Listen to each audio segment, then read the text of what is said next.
अस्सलामुअलैकुम Anam home remedy channel में खुश आमदीद कहती हूँ। अगर आप लोगों को गले में बलगम जमी रहती है, गले में सीने में बलगम जमा हुआ है, अगर आपके फेफड़ों में बलगम जमा हुआ है जिसे आप बाहर निकालने की कोशिश करते हैं, बार बार करते हैं कि वो बाहर निकल सके, अगर इस तरह से आप उसको निकालने की कोशिश कर रहे हैं लेकिन बलगम नहीं निकल रहा, ठीक है। अगर आपको सीने में जकड़न रहती है, कई बार सीने में छाती पे गड़गड़ जैसी आवाज़ आती है और खांसी होने लगती है, तो मैं आज आपको बताऊंगी कि कैसे आप इसको जड़ से ख़त्म कर सकते हैं। सबसे बेहतर इलाज आपके साथ मैं डिटेल में शेयर करूंगी और मैं आप लोगों को बताऊंगी कि इसकी वजूहात क्या हैं। सबसे पहले वजूहात की बात करें तो इसकी वजूहात में सबसे पहले आ जाता है, सबसे पहली वजह इसकी है पीएनडी। पीएनडी होता है पोस्ट नेज़ल ड्रिप, जिसे कहते हैं पोस्ट नेज़ल डिस्चार्ज। अगर किसी को पीएनडी की प्रॉब्लम है तो ऐसे मरीज़ों में बार बार गले में बलगम गिरता है, ठीक है, और ऐसे मरीज़ों को बहुत ज़्यादा तकलीफ़ होती है। जब इस बलगम को बाहर निकालने की कोशिश करते हैं तो पेशेंट को बाहर निकालने की बजाय वो वहीं के वहीं चिपका रहता है।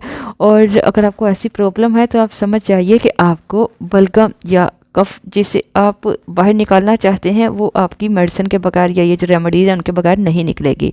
इसके अलावा दूसरी जो चीज़ होती है वो है अगर किसी को एलर्जी हो जाती है।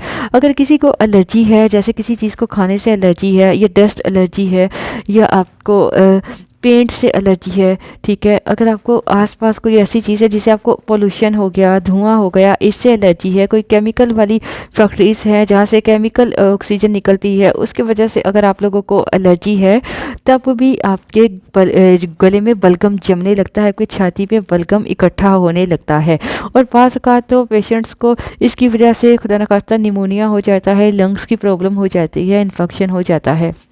तीसरी वजह होती है, बहुत सारे ऐसे पेशेंट होते हैं जिन्हें लंग्स की बीमारी हो जाती है, अस्थमा की वजह से ये प्रॉब्लम हो जाती है, और कुछ ऐसी बीमारियां होती है जिसकी वजह से गले में, छाती में बलगम, फेफड़ों में बलगम जमा रहता है।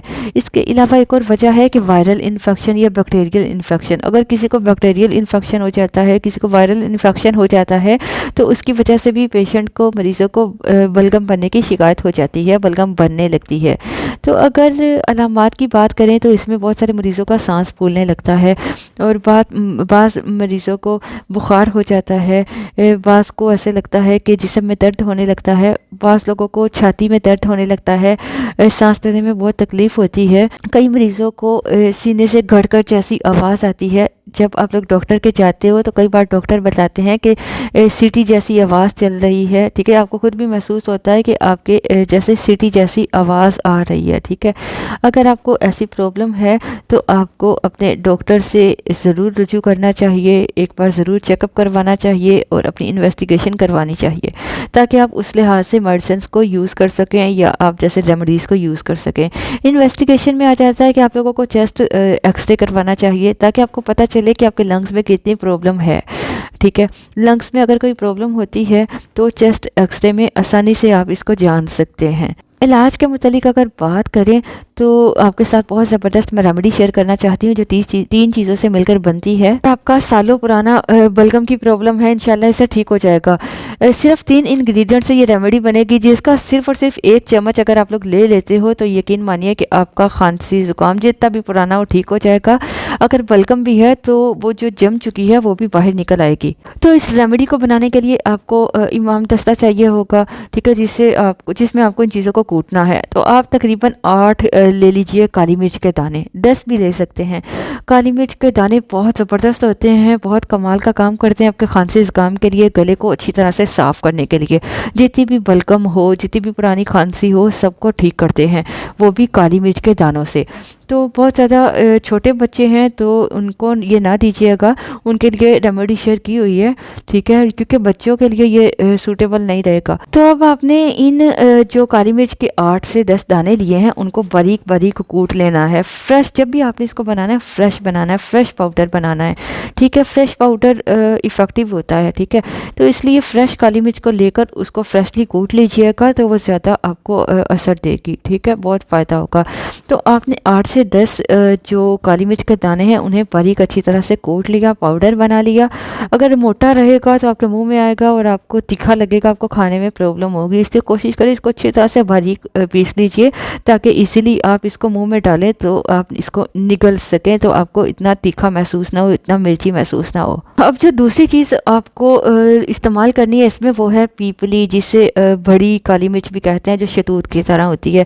सामने स्क्रीन पर भी आप देख सकते हैं। ये भी आपके खांसी, नज़ला, ज़ुकाम के लिए, कोल्ड के लिए, कफ़ के लिए बहुत फ़ायदेमंद चीज़ है। तो आपको पीपली लेनी है। ये एक मसाला होता है, इसको आप इजीली किराना स्टोर से या आप हर्बल स्टोर से इजीली ला सकते हो और मोस्टली तो ये घरों में मौजूद होती है, ठीक है। तो इतना कोई महंगी चीज़ नहीं है ये। आपको इसके जो छोटे छोटे पीसीज हैं तो तकरीबन 2 से 3 पीसीस ले लीजिए। ये खांसी ज़ुकाम के लिए बहुत फ़ायदेमंद चीज़ है। इसको ये जो खासकर ठंड के मौसम में ज़रूर घर में रखना चाहिए, ताकि अगर आपको ठंड की वजह से जो खांसी की या बलगम की प्रॉब्लम हो जाती है तो इसके लिए आप फ़ौरन इसको यूज़ कर सकें। इसको लौंग पेपर भी कहते हैं, ठीक है। ये आप ले लीजिए, इसको भी आप अच्छी तरह से पीस लीजिए। मैं आप लोगों को बताती चलूँ, ये ज़रा ना सॉफ्ट सी हो जाती है, तो इसको थोड़ा क्रिस्पी बनाने के लिए, ताकि इसका इजीली पाउडर बन सके, आप इसको तवे पर घी के बगैर ड्राई रोस्ट कर लीजिएगा और ये क्रिस्पी सा हो जाएगा तो ये इजीली ये पीस जाता है, ठीक है। फिर इसको पीस लीजिएगा, अच्छे से बारीक कर लीजिएगा। तो क्योंकि ये भी छोटी काली मिर्च की तरह होती है, तो इसको अच्छी तरह से बारीक कूट लीजिए, पीस लीजिए, ठीक है। 8 से 10 काली मिर्च के साथ तकरीबन 2 से 3 आप ये पीपली ले लीजिए, ठीक है। इसको जितना बारीक आप कूट सको उतना ही बारीक कूटिएगा, उतना ही ज़्यादा फ़ायदा होगा। आपने इसको मिक्सचर में ग्राइंड नहीं करना। होम रेमेडीज जो होती है ना, जो मिक्सी में आप लोग पीसते हो, वो उतनी इफेक्टिव नहीं होती जितनी आप इसको कूट कर पीसते हो। अब इन दोनों चीज़ों को आपने कूट लिया, बारीक सा बना लिया। अब आपने जो तीसरी चीज़ इसमें मिलानी है वो है हनी, शहद। इस पाउडर में आपने शहद मिलाना है, तकरीबन 3 आप चम्मच शहद के मिला लीजिए। शहद भी खांसी के लिए, ये जो गले के लिए बहुत अच्छा होता है, एंटीबायोटिक होता है। तो आप इसमें इसको मिक्स कर लीजिएगा, तो वो जो उसकी तीखापन है मिर्चों का वो शहद में मिक्स हो जाएगा, तो आपको इसे खाने में भी आसानी रहेगी। ये गले के मसाइल्स को ठीक करता है, ये जो पेस्ट है। मैं आप लोगों को बताती चलूँ कि आपने इसको कैसे लेना है। मैं आप लोगों को बताती चलूँ कि तकरीबन 7 साल से कम बच्चों को मत दीजिएगा। जो 7 साल से तकरीबन 12 साल के बच्चे हैं उन्हें आप जो छोटा चाय का चम्मच होता है उसका चौथा हिस्सा, छोटा चाय के चम्मच का चौथा हिस्सा इसका अपने बच्चों को चटा देना है। और अगर 12 से ऊपर का बच्चा है तो आधा चाय का चम्मच आप इसका दे सकते हैं, ठीक है। दिन में 2 बार दे दीजिए, ज़्यादा मसला है तो 3 बार भी दे सकते हैं। अगर आप बड़े लोग ले रहे हैं, जवान लोग ले रहे हैं, तो आप 1 चम्मच दिन में 2 से 3 बार ले सकते हैं, ठीक है। तो बड़े लोग 1 चम्मच पूरा ले सकते हैं। तो बताया मैंने आपको, छोटे बच्चों को ये नहीं देना आपने, ठीक है। इसको यूज़ कीजिए और अपनी जो खांसी है, चाहे वो खुश्क खांसी है, चाहे वो बलगमी खांसी है, उससे छुटकारा पाइए, ठीक है। तो इसको यूज़ करने के बाद आप अपना एक्सपीरियंस हमारे साथ कमेंट बॉक्स में ज़रूर शेयर किया कीजिए, ताकि आप लोगों का जो एक्सपीरियंस है वो हमारे साथ, हमें भी पता चले कि आपको कितना अच्छा रिजल्ट मिला। और ये जो रेमेडीज़ आपके साथ शेयर की जाती हैं ये फ़ायदेमंद होती हैं और रिजल्ट भी देती हैं। इसे आप कभी भी बना सकते हैं, इसे फ्रेश बनाइएगा। ऐसी बहुत सारी होम रेमेडीज़ आप अगर देखना चाहते हैं और इसको यूज़ करना चाहते हैं तो अनम होम रेमेडी चैनल को ज़रूर सब्सक्राइब कर लीजिएगा। इसके साथ साथ बेल आइकन को दबा लीजिएगा, ताकि हम जैसे ही कोई वीडियो अपलोड करें उसका नोटिफिकेशन फ़ौरन आप तक पहुंच सके और आप हमारी वीडियोस को देखकर इस्तेफ़ादा हासिल कर सकें। वीडियोस पसंद आए तो लाइक ज़रूर कर दिया कीजिए और फैमिली फ्रेंड्स के साथ भी ज़रूर शेयर किया कीजिए। इंशाल्लाह आपके साथ बेज़रर रेमेडीज़ शेयर करेंगे। अपना ख्याल रखिए, जैसा चाहूँगी। अल्लाह हाफ़िज़।